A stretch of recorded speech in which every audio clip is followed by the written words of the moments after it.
Welcome to K times news bulletin ముందుగా headlines. అప్పుడే పుట్టిన పాపను రోడ్డు పక్కన వదిలేసిన తల్లి.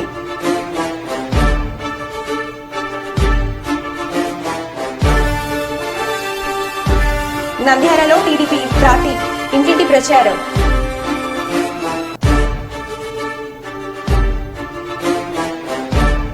మ్యాన్ కైండ్ ఫార్మల్ లిమిటెడ్ సంస్థ వారిచే వృద్ధుల అనాథాశ్రమంలో దుప్పట్ల పంపిణీ కార్యక్రమం. జగిత్యాలలో బీఆర్ఎస్ పార్టీకి బిగ్ షాక్.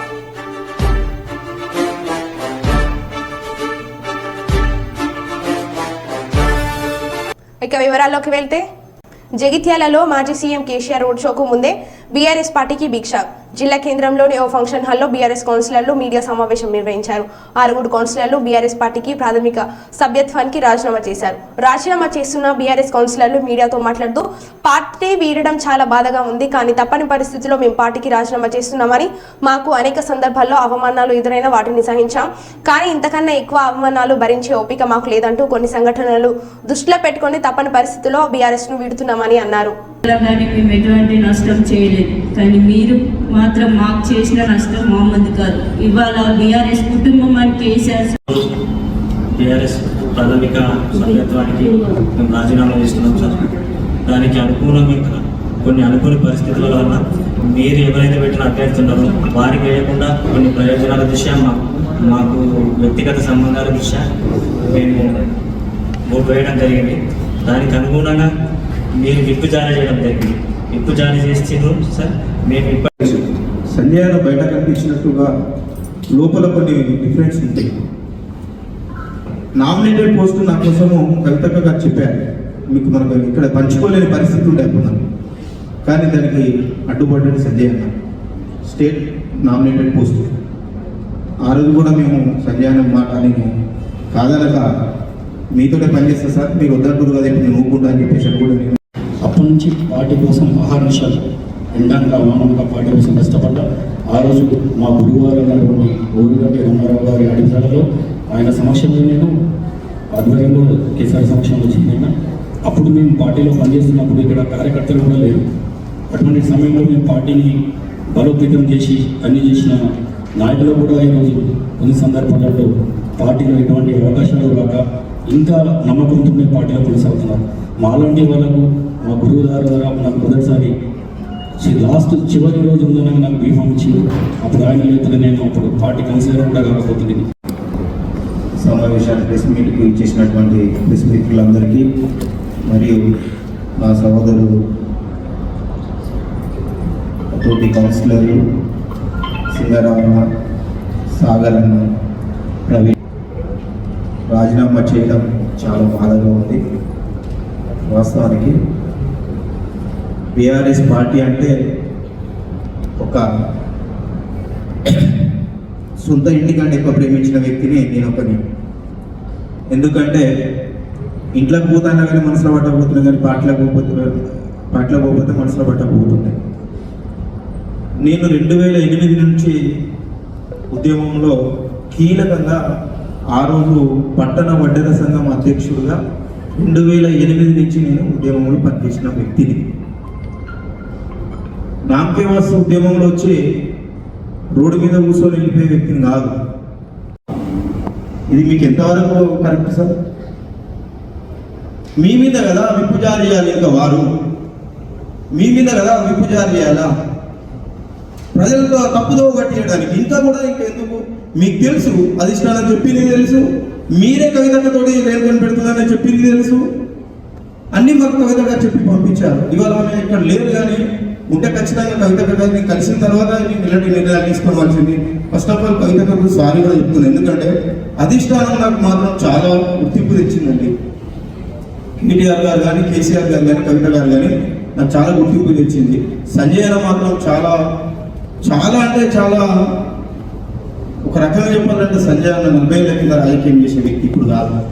కులాలకు ఇచ్చి సంజయానికి ఎక్కువ, నేను ఇంతకంటే ఎక్కువ చెప్పదలుచుకోలే. కానీ డాక్టర్ సంజయ్ కుమార్ గారు దయచేసి ఇప్పటికైనా బీఆర్ఎస్ పార్టీలో చాలామంది కార్యకర్తలు నాలాగా కష్టపడే వాళ్ళు ఉన్నారు. ఇది మీకు ఎంతవరకు కరెక్ట్ సార్? మీ మీద కదా విప్పు జారీ చేయాలి, ఇంకా వారు మీ మీద కదా విప్పు జారీ చేయాలా?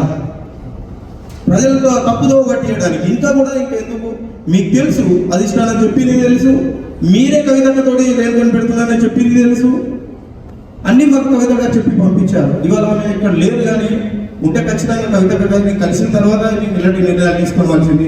ఫస్ట్ ఆఫ్ ఆల్ కవిత గారు సారీ కూడా చెప్తున్నాను, ఎందుకంటే అధిష్టానం నాకు మాత్రం చాలా గుర్తింపు తెచ్చిందండి. కేటీఆర్ గారు కానీ, కేసీఆర్ గారు కానీ, కవిత గారు కానీ నాకు చాలా గుర్తింపు తెచ్చింది. సంజయ్ అన్న మాత్రం చాలా చాలా అంటే చాలా, ఒక రకంగా చెప్పాలంటే సంజయ్ అన్న 40 ఏళ్ల కింద రాజకీయం చేసే వ్యక్తి ఇప్పుడు కాదు. కులాలకు ఇచ్చి సంజయ్ అన్నకి ఎక్కువ, నేను ఇంతకన్నా ఎక్కువ చెప్పదలుచుకోలే. కానీ డాక్టర్ సంజయ్ కుమార్ గారు దయచేసి ఇప్పటికైనా బీఆర్ఎస్ పార్టీలో చాలా మంది కార్యకర్తలు నాలాగా కష్టపడే వాళ్ళు ఉన్నారు, నాకంటే ఎక్కువ కష్టపడేవాళ్ళు. నాకు దేవుళ్ళు వాళ్ళు ఓటు వేయడం వలన ఇవాళ నాకు పార్టీ టికెట్ ఇవ్వడం వల్ల ఓటు వేయడం వల్ల ఈ స్థాయిలో మేము ఉన్నాము. అందుకే అంతే తప్ప కానీ నేను ఏ వేరే ఉద్దేశంతో రన్నింగ్ చేసి మేము ఈ నిర్ణయం తీసుకోవడం లేదు. కానీ తప్పదు, ఇప్పుడు ఈ నిర్ణయం తీసుకోవడం మాకు తప్పేటట్లేదు. అందుకోసమే చాలా 2 నెలల నుంచి ఆలోచించే ఈ నిర్ణయం తీసుకోవాల్సి వచ్చింది. నిన్నటి వరకు కూడా మేము పార్టీ పిలిచి మాకు ఏదైనా ఒక నిర్ణయం తీసుకుంటే వచ్చాము, కానీ తీసుకున్న పరిస్థితి కనిపించేటట్లేదు. అందుకోసమని వార్డు ఇన్ఛార్జ్లు కూడా నియమించడం జరిగింది. మొన్న ఎమ్మెల్యే గారు మా వార్డులోకి వచ్చారు. కర్నూలు జిల్లా మదికేర టౌన్లో పతికొండ అసెంబ్లీ అభ్యర్థి కేఈ శ్యామ్ కుమార్ తో కలిసి ఎన్నికల ప్రచారం చేసిన కర్నూలు పార్లమెంట్ టీడీపీ అభ్యర్థి బస్తిపాటి నాగరాజు ప్రచారంలో భాగంగా డోర్ టు డోర్ వెళ్లి కూటమి మేనిఫెస్టోను వివరించి ఎంపీ ఎమ్మెల్యే అభ్యర్థులు జగన్ తన విధ్వంస పాలనతో రాష్ట్రాన్ని అధిగోతికి పట్టించాడు, జగన్ ఇంటికి పంపించేందుకు సమయం ఆసన్నమైంది, నవరత్నాలు పథకాల పేర్లతో జగన్ 15 లక్షల కోట్లు అప్పు చేసి రాష్ట్రాన్ని అప్పులపాలు చేశాడు, పేదలను ధనికులను చేసే ఏ విధంగా కూటమి మేనిఫెస్టోలోని పథకాలు ఉన్నాయని, రాష్ట్రం అభివృద్ధి చెందాలంటే చంద్రబాబు ముఖ్యమంత్రి కావాలని బస్తిపాటి నాగరాజు అన్నారు.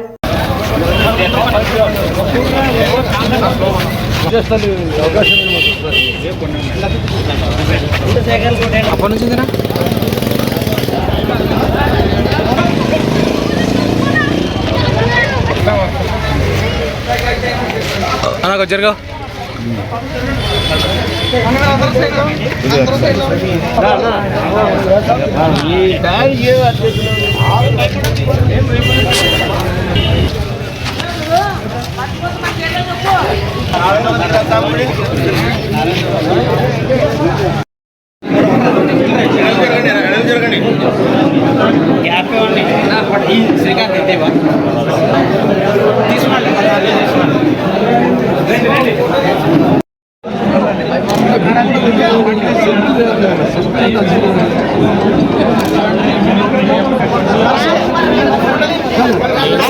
పెద్ద తేడా లేకుండా వాళ్ళని ఒప్పించి కానీ పార్టీకి తీసుకొచ్చి బాగా ఒక అవకాశం వచ్చింది.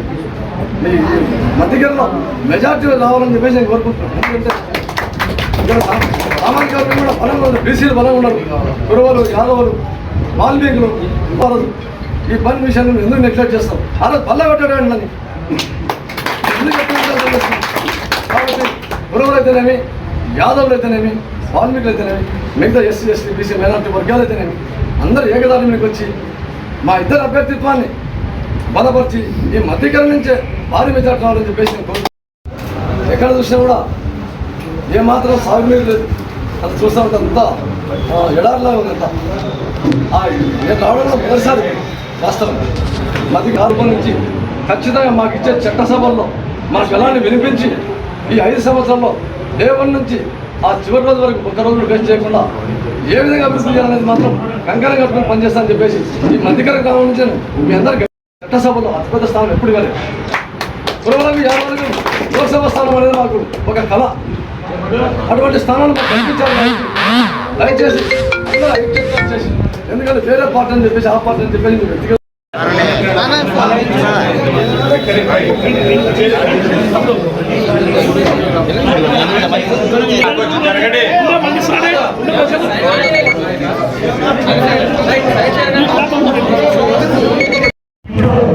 మన శాసనసభ అభ్యర్థి కేసీఆర్ని మాట్లాడవలసిన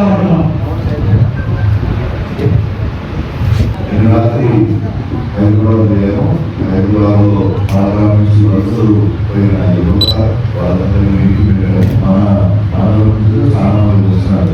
కొమ్రమి ఆసిఫాబాద్ జిల్లా వంకిడి మండలి కేంద్రం దాబా గ్రామంలో జ్యోతిరావు పూలే సావిత్రిబాయి పూలే విగ్రహ ఆవిష్కరణను ఘనంగా నిర్వహించుకోవడం జరిగింది.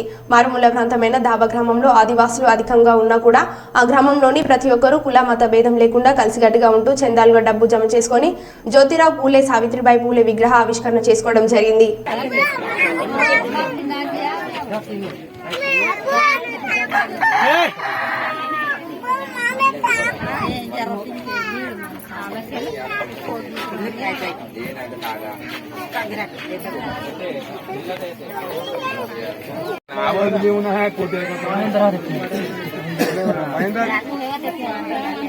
पटेल पटेल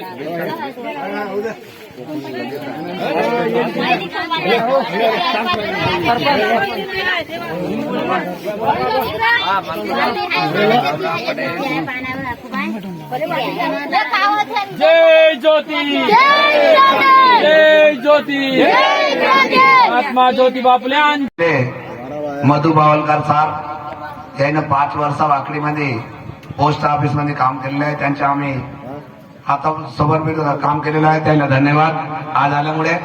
तसंच आपले जिल्हा अध्यक्ष नागोचे शंकर आणि तसंच आपले डिव्हिजन अध्यक्ष मेंगाजी, आपले मंडल अध्यक्ष बाबुरावजी जीवन दुर्गे, सेक्रेटरी म्हणा कार्यदर्शी वासुजी, जिल्हा मंडल युथ अध्यक्ष अशोक आणि सुधाकर, आणि तसेच आपले युथ काँग्रेस पार्टीचे प्रशांत आणि तसं आपले बूथ आता आज आपल्या गावामध्ये सर्वांना असेच ज्योतिबा फुलेचा पुतळा आणि सावित्रीबाई फुलेचा पुतळा चांगले आणि तसेच जयंती वर्धंती मानलाच ओला नाही.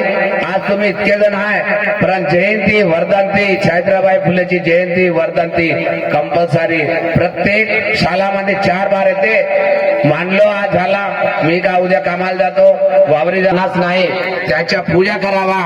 आज घरामध्ये कोणती की हनुमानचे कोणते तरी असे मूर्त्या आहे त्याला आम्ही उदबत्त्या लावत आहोत, पण आमच्या घरी सावित्रीबाई ज्योतिबा फुलेचा पुतळा नाही म्हणजे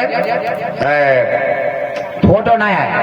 तरी दया करून सर्वांच्या घरी सावित्रीबाई ज्योतिबा फुलेचा पुतळा म्हणजे फोटो ठेवावा, त्याला उदबत्त्या लावावा हे आपली विनंती. आता का म्हणजे आपले कीर्तनकार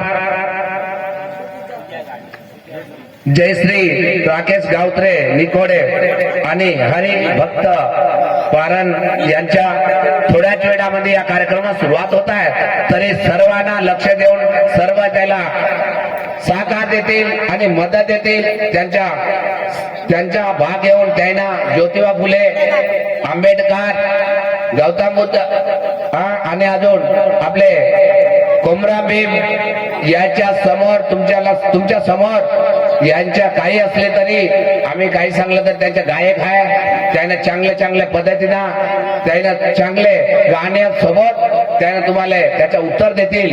तरी असेच कसे बसून आहे ते बाहिले सुद्धा आपले श्री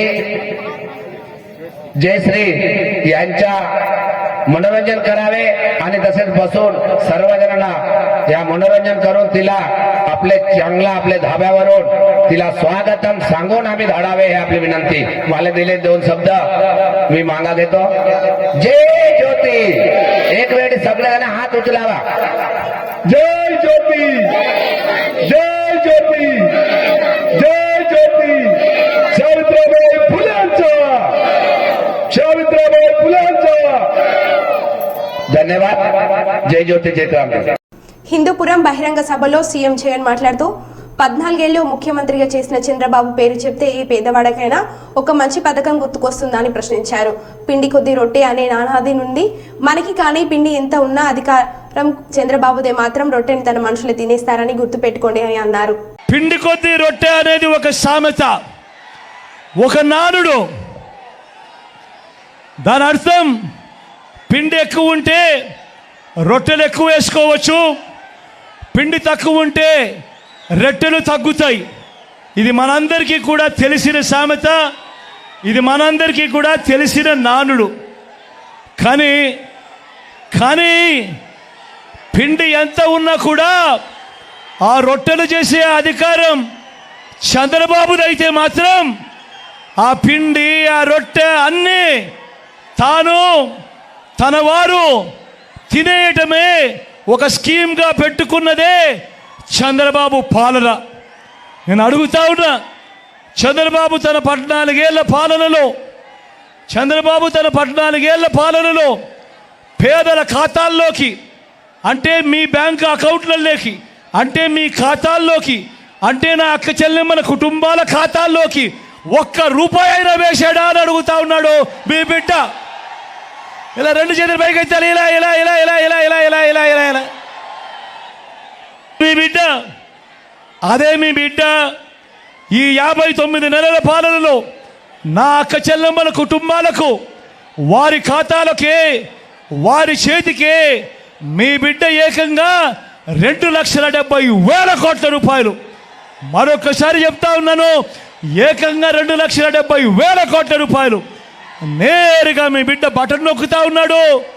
నా అక్క చెల్లెమ్మల కుటుంబాల ఖాతాల్లోకి నేరుగా వెళ్తా ఉంది. ఎక్కడా లంచాలు లేవు, ఎక్కడా వివక్ష లేవు. 130 సార్లు మీ బిడ్డ బటన్ నొక్కి నా అక్క చెల్లెమ్మల కుటుంబాలకు మంచి చేస్తూ నేరుగా మీ బిడ్డ ఈ డబ్బులన్నీ పంపించాడు. మరి ఇదే నేను అడుగుతా ఉన్నా, మరి ఇదే డబ్బు చంద్రబాబు హయాంలో ఎవరి జోబీలోకి పోయింది అని చెప్పి మీరందరూ కూడా నిలదీయండి నేను అడుగుతా ఉన్నా. చంద్రబాబుకి ఎంత పోయింది? దత్తపుత్రుడికి ఎంత ఇచ్చారు? ఈనాడుకి ఎంత పోయింది? ఆంధ్రజ్యోతికి ఎంత పోయింది? TV5కి ఎంత పోయింది? వీరి జన్మభూమి జోబుల్లోకి ఎంత పోయింది అన్నది ప్రతి ఒక్కరూ కూడా నిలదీయండి చంద్రబాబు నాయుడును అని చెప్పి అడుగుతా ఉన్నా. బీఆర్ఎస్ పార్టీ అధ్యక్షులు మాజీ ముఖ్యమంత్రి కేసీఆర్ పార్లమెంట్ ఎన్నికల ప్రచారంలో సందర్భంగా తలపెట్టిన రోడ్ షోలో భాగంగా పెద్దపల్లి పార్లమెంట్ నియోజకవర్గంలోని గోదావరి ప్రధాన చౌరస్తాలో భారీ సంఖ్యలో హాజరైన ప్రజలను ఉద్దేశించి మాట్లాడటం జరిగింది. సింగరేణి ప్రైవేటీకరణకు నాంది పలికిందే కాంగ్రెస్ అని, దాన్ని అమలు చేసింది బీజేపీ అని అన్నారు. పెద్దపల్లి పార్లమెంట్ నియోజకవర్గంలో సౌమ్యుడు కార్మికులకు ఎల్లప్పుడూ అందుబాటులో ఉండే కొప్పుల ఈశ్వర్ని భారీ మెజార్టీతో గెలిపిస్తారని ధీమా వ్యక్తం చేశారు.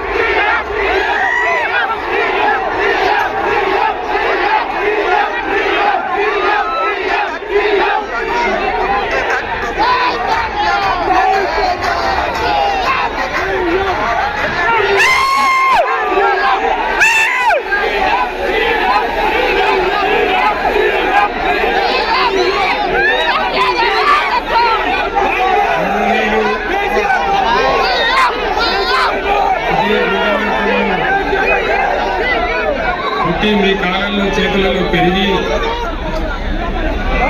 కార్మికులుగా 26 సంవత్సరాలు పనిచేసి మీ దీవెనతో మీ ఆశీర్వాదంతో పార్టీ స్థాయి రాష్ట్ర నాయకులు మీ అందరికీ కూడా నమస్కారాలు. 44-45 డిగ్రీల ఎండ ఉండే ఈ టైంలో అశేషంగా ఎండ బాధ కూడా అనుభవించేంత దూరం తరలి వచ్చినటువంటి నా అన్నదమ్ములకు అక్క చెల్లెలకు నా గొంతు మళ్ళీ మాట్లాడుతున్నాడు. ఆస్ట్రేలియా నుంచి బొగ్గు దిగుమతి చేసుకోవాలంటాడు. ఆస్ట్రేలియా నుంచి బొగ్గు తెచ్చేవాడు ఎవడు? అదాని, నరేంద్ర మోడీ తమ్ముడు. అంటే అదాని బొగ్గు కోసం అదానికి మన దగ్గర 4,000 టన్ను దొరికే బొగ్గును అక్కడ 28,000 టన్ను అంటాడు. నేను ఒప్పుకోలే. నేను చెప్పిన నువ్వు ఏం చేసినా సరే, నా ప్రాణం పోయినా సరే నేను ఒప్పుకోను. నాకు సింగరేణి బొగ్గున్నది, నా సొంత బొగ్గున్నది. ఇదే ముఖ్యమంత్రి పోయి స్విట్జర్లాండ్ లో దావోస్ లో అదానికి పాట తెరిచి వచ్చాడు, గేట్ తెరిచి వచ్చిండు. అదాని గారు మీరు రాండి, తెలంగాణకు రాండి, 4 చేతులు దోసుకోండి అని దాని సంతకాలు కూడా పెట్టి అదాన్ని పిలిచి వచ్చినాడు. పార్లమెంట్ ఎన్నికలు అవుడే ఆలస్యం. ఏం చేస్తారు? ఉన్న సింగరేణిని కూడగొడతారు నరేంద్ర మోడీ, రేవంత్ రెడ్డి కలిసి. ఇది నిజమా కాదా మీ ఇంటికి పోయిన తర్వాత మీరు చర్చ చేయండి. ముఖ్యమంత్రి ఎందుకు పిలిచాడు అదానిని తెలంగాణకు? నేను ఎందుకు రానివ్వలేదు? నేను అడుగు పెట్టనివ్వలే. బిడ్డని అడుగు పెడితే ఖబర్దారని చెప్పిన కానీ ఇదే ముఖ్యమంత్రి ఆహ్వానిస్తా ఉన్నాడు. తెలంగాణ సింగరేణికి కొంగు బంగారం. దయచేసి ఆలోచన చేయాలని నేను కోరుతా ఉన్నాను. అది జరగకపోతే పక్షాన్ని కొట్లాడతారు కాబట్టి కార్మిక లోకమంతా కూడా దయచేసి ఆలోచన చేసి, ఇతర మేధావులు కూడా ఆలోచన చేసి బీఆర్ఎస్ ని గెలిపి కారు గుర్తుకే జై తెలంగాణ. ధన్యవాదాలు.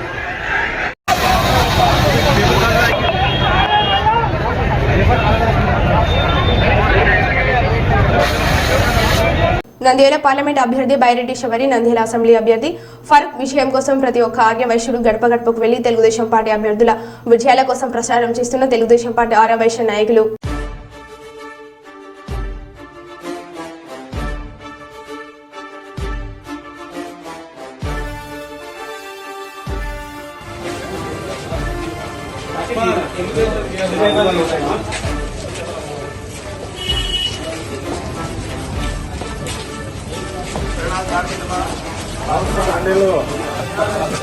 ఆయన 2 ఏళ్ళు ఒకటి సార్.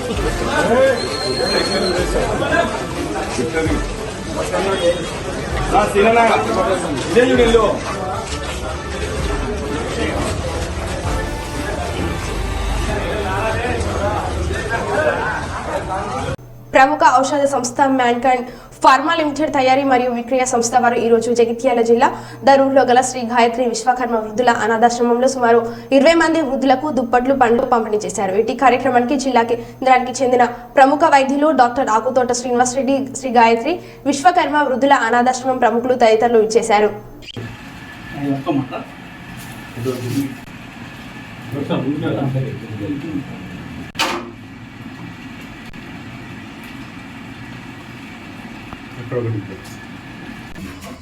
అటుపల్లి ఉండే కదా లక్ష్మి.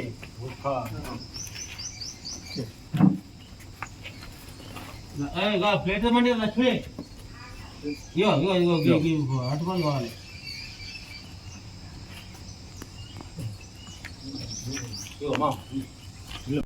ఏమైనా తెస్తున్నావా?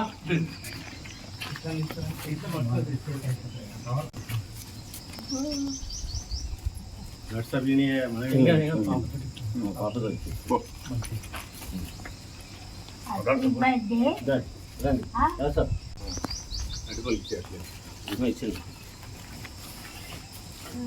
ఉండాలి ఇచ్చారు.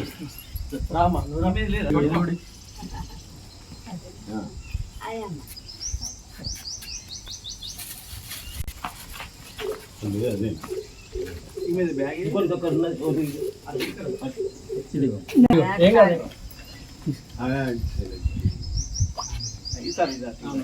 ఇగో తీసుకో.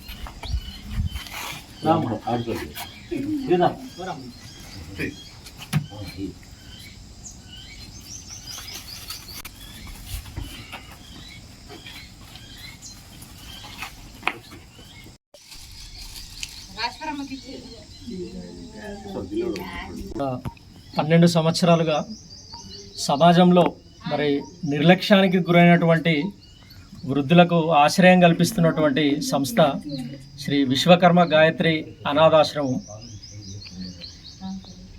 ఇక్కడ ఉన్నటువంటి ఎవరైతే వృద్ధులు ఉన్నారో వారందరికీ కూడా మరి తమ వంతుగా ఏదైనా సేవ చేయాలి అని చెప్పేసి ఇవాళ భారతదేశంలోనే అత్యుత్తమ స్థాయిలో ఉన్నటువంటి మ్యాన్కైండ్ ఔషధ తయారీ మరియు విక్రయ సంస్థ వాళ్ళు కార్పొరేట్ సోషల్ రెస్పాన్సిబిలిటీలో భాగంగా ఇవాళ వారు వాళ్ళ కంపెనీ ఆధ్వర్యంలో ఇక్కడ ఉన్నటువంటి దాదాపు 14 మంది వృద్ధులకు వారు బెడ్షీట్లు, పిల్లోలు అవి వారు వితరణ చేయడం జరిగింది. మ్యాన్కైండ్ సంస్థ ఇక్కడే కాకుండా ఒక నెల రోజుల క్రితం కనుక గమనిస్తే ఈ కార్పొరేట్ సోషల్ రెస్పాన్సిబిలిటీ ఫండ్స్లో భాగంగా వారు సేవాభారతి ఆధ్వర్యంలో నిర్వహిస్తున్నటువంటి వాల్మీకి ఆవాసం కూడా గతంలో వీరు చాలా సేవలు అందించారు. ఇక్కడే కాకుండా ఇక్కడ మన జగిత్యాల జిల్లా చుట్టుపక్కల ఉన్నటువంటి ప్రభుత్వ పాఠశాలలో అనేక మంది విద్యార్థులకు స్కూల్ బ్యాగ్స్ కావచ్చు, లేదా డ్రాయింగ్ పెన్సిల్స్ వాళ్ళ అంటే పిల్లలకు సంబంధించి వారి యొక్క మానసిక వికాసానికి సంబంధించి అనేక రకమైనటువంటి వస్తువులను వారు ఈ విధంగా వితరణ చేయడం జరిగింది. ముందు ముందు ఇందులో బాగా వీరి సేవలు మరింత విస్తరించాలి. అదేవిధంగా ఏ విధంగా అయితే ప్రజలకు నాణ్యమైనటువంటి ఔషధాలను తక్కువ ధరకే విక్రయిస్తున్నటువంటి ఫార్మా కంపెనీలు చాలా తక్కువ ఉంటాయి. అందులో మొట్టమొదటిది కనుక ఏది అని చూస్తే మ్యాన్కైండ్ సంస్థ. ఆ విధంగా సేవ చేస్తూనే వారు మరి సామాజిక సేవా విభాగంలో కూడా వారు ముందుకు వెళ్తున్న చూడడం చాలా ఆనందకరమైన విషయం. సంస్థ ఇంకా వృద్ధి చెందాలి, అదేవిధంగా సమాజానికి కూడా వారి విధంగా సేవ చేస్తూ తరించాలి అని చెప్పి ఆకాంక్షిస్తూ ముగిస్తున్నాను. జై హింద్. ప్రముఖ మందుల కంపెనీ అయిన మ్యాన్కిట్ కంపెనీ వారు ఈ వృద్ధులను బెడ్షీట్లతో వాళ్ళ సంస్థ నుంచి ఇచ్చినందుకు వారికి ప్రత్యేక అభినందనలు తెలియజేస్తూ, ముఖ్యంగా ఈరోజు డాక్టర్ శ్రీనివాస్ రెడ్డి గారు వచ్చారు, వారికి ధన్యవాదాలు తెలియజేస్తున్నాను. ప్రతి ఒక్కరు ఈ విధంగా పార్టిసిపేట్ అయ్యి చేస్తే ఇటువంటి వృద్ధులకు మీరు సాయం మానవ సేవ మాధవ సేవగా భావించినట్టు అవుతుంది. దయచేసి అందరూ సహకరించాల్సిందిగా విజ్ఞప్తి చేస్తున్నాను. వీరికి ధన్యవాదాలు తెలియజేస్తున్నాను. మరో బులెటిన్లో మళ్ళీ కలుద్దాం. Stay tune.